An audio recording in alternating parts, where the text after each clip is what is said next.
The morning air in Brooklyn was sharp, cutting through coats and resolve alike. Eleanor Vance stepped out her brownstone, purse in hand, wrapped in a plain wool coat.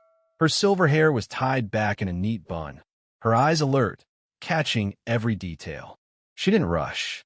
She'd learned that life rarely rewarded speed, but always punished the unobservant. The community health clinic on Elm Street loomed like a fortress of indifference. A line of people stretched around the corner. Young mothers with restless children, coughing elders gripping walkers, tired workers glancing at their watches. Eleanor had been here before. The waiting, the inefficiency, the casual disrespect. It was all familiar.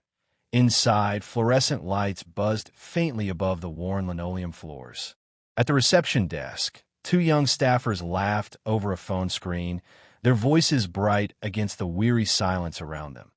Eleanor approached with quiet dignity. "Good morning. I have an appointment."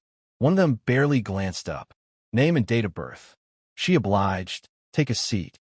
It's a full day." That was all. No welcome. No warmth.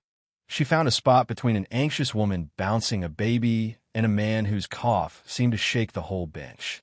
The room reeked of stale coffee, anxiety, and neglect that a door banged open. Dr. Patricia Hayes entered the waiting room with the authority of someone who had no time for compassion. Blonde, sharply dressed, and perpetually irritated, she barked out a name. A man limped forward. She sighed. "Hurry up." Eleanor watched it all. She noticed the nurse's fearful glances, the way the receptionist rolled her eyes at elderly patients, how the people with the deepest needs were kept waiting the longest. No one offered help, not even when a blind woman struggled to find a chair. It was a system that moved bodies, not hearts. From her purse, Eleanor pulled out a small red notebook and began to write. Every detail, time in, attitude, words used, patterns. The woman beside her glanced at the notebook. "What are you, a reporter?" Eleanor smiled faintly. "Just keeping track. My memory's not what it used to be." In truth, her memory was razor sharp. The notebook wasn't for her. It was for something else, someone else. Hours passed. Frustration rose like steam. A child vomited. No one moved. An old man slumped in his chair, clearly unwell. Still, the staff continued like nothing was happening. "I've had enough," a woman finally snapped. "My kid has a fever, and no one's called us." The room stirred. Murmurs turned into raised voices. Yet the staff stayed behind their screens, unmoved. Eleanor closed her notebook. She was used to injustice. But today was different. Something within her stirred, quiet but forceful. Finally, a name was called: Eleanor Vance. She rose calmly, adjusted her coat, and walked past the chaos. Her heart beat faster, not from fear, but from anticipation.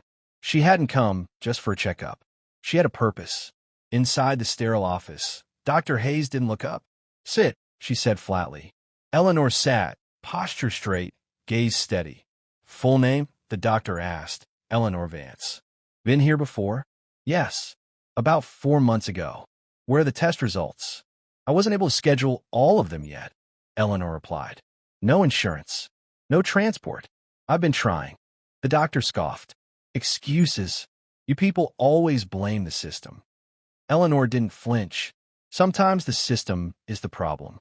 Dr. Hayes finally looked at her, irritation sharp in her eyes. "I can't help you without the tests. I'm having chest tightness and pain in my left arm," Eleanor said calmly. The doctor leaned back. "Sounds like anxiety. You'll need to reschedule. I've waited 2 hours. Can't you just listen?" Dr. Hayes waved her hand. "That's not how this works. You want better care? Pay for it." Eleanor stood slowly. She reached in her bag and pulled out the red notebook. Then, without a word, she placed a small white envelope on the desk. Dr. Hayes frowned. "What's this?" "Read it," Eleanor said, her voice still gentle, but steely underneath. The doctor hesitated, then opened the envelope. Her face changed. Slowly. Inside was a business card .U.S. Department of Health and Human Services. Office of Civil Rights. Patient Advocate Investigator. Eleanor M. Vance. The room fell still. "You're with the government?" the doctor asked. I've been documenting complaints against this clinic for 6 months, Eleanor replied. Undercover. Dr. Hayes laughed nervously. That's ridiculous. You think you can threaten me? Eleanor didn't blink. I don't threaten. I report. There was a silence that hung heavy between them. Then the doctor scoffed again. You think anyone's going to care about this place? It's just another overrun, underfunded clinic. Bureaucrats don't care. Eleanor's eyes narrowed slightly. Maybe not, but stories get told. And this one's just getting started. A knock came at the door that a young assistant peeked in, eyes wide. There's someone asking for you. Says it's urgent. Eleanor didn't move. She simply nodded. Tell them I'm ready. The assistant hesitated. They're not from here. It's media. Dr. Hayes paled. Eleanor tucked the red notebook back in her purse and stood. I suggest you make time, she said, walking to the door. You're going to be hearing from more than just me. And as she stepped into the hallway, all eyes turned toward her, not as just another patient, but something far more unexpected to force at a reckoning. And the story wasn't over yet. The complaints in the waiting room were loud and relentless. Patients grumbled about delays, rude staff, and the sense that no one really cared. Amid them, a quiet woman stood and walked away, her steps calm, precise. Eleanor Vance didn't argue, didn't raise her voice. She simply moved with purpose, heading straight for the clinic director's office. The young receptionist barely looked up from his phone. The director's busy. I can wait, she replied, seating herself gracefully by the office door. Moments later, the receptionist returned, flustered. Dr. Miller left early. Said he had another appointment. Private practice, I assume. Eleanor murmured, more to herself than to him. She opened a slim notebook and carefully wrote, Director absent during public hours for private consultations. What no one knew was that Eleanor wasn't just another elderly patient. She was a legendary investigator of medical ethics, known for her discreet yet devastating reports.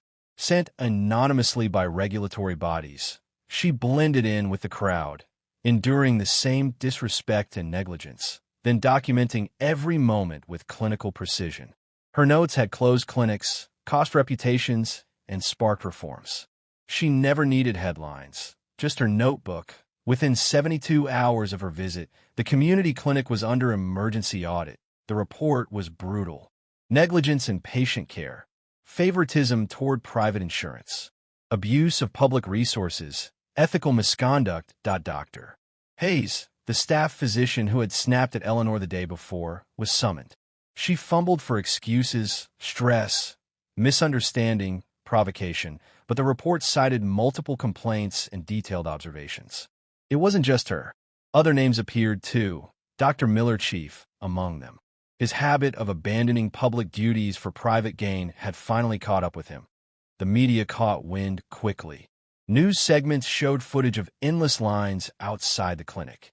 One moment, barely noticeable, featured Eleanor entering the building, smiling softly at a child. No one recognized her then, but they would. Inside the clinic, chaos reigned. Emergency meetings, staff suspensions, and surprise inspections followed. Suddenly, the once indifferent staff were all warmth and politeness, scrambling to look competent. Yet behind every forced smile was a question. Was she still watching? She's the one, isn't she? A nurse whispered. The woman with the old purse. I thought she didn't even know how to use a phone. Fear spread. That notebook had become legend. Dr. Hayes was dismissed. For doctor suspended. Dr. Miller was fired and faced legal consequences. A new interim director was appointed, and a task force was assembled to rebuild the broken system. But Eleanor? She was already gone. As always, she left quietly, unnoticed. That evening, she sat on her porch, notebook in hand, the sky painted with the soft blush of dusk. She wrote, Report complete. Mission continues. Other places also need watchful eyes. And just like that, she moved on, leaving behind a storm. Over the next few months, change rippled through the clinic. The toxic culture that once defined the place was stripped away. A new leadership team, vetted by an independent ethics board, rebuilt everything from scratch.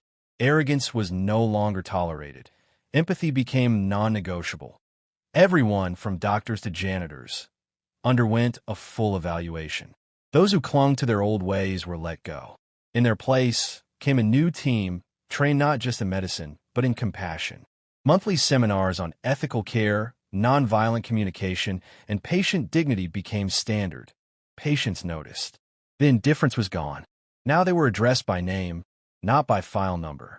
Seniors, like Eleanor, were offered chairs, warm greetings, and genuine concern. Even the building changed. The walls were repainted. Bright, welcoming signs replaced bureaucratic posters. Clean water fountains appeared. Comfortable benches lined the waiting area. An anonymous complaint system was launched, empowering patients to speak without fear. Lines still existed. It was a public clinic after all, but dignity had returned. People no longer walked in with dread. They walked in with hope.as for Eleanor. Word of her work spread quietly across agencies. Directors whispered her name with both reverence and fear. She never announced her visits. She never threatened. Her silence did the work. One morning, months later, a letter arrived at the clinic. Handwritten, unmarked. It was delivered directly to the new director. Inside was a single line. When care comes from the heart, healing begins even before the prescription. Signed at the bottom, in careful script, event and oh fanfare. No address, just a quiet reminder of what care was supposed to be. And somewhere far away, Eleanor opened a fresh notebook, ready for the next name, the next place, the next silent battle. Because as long as injustice existed in places meant to heal, she would be there, watching, writing, and reminding the world what dignity looks like.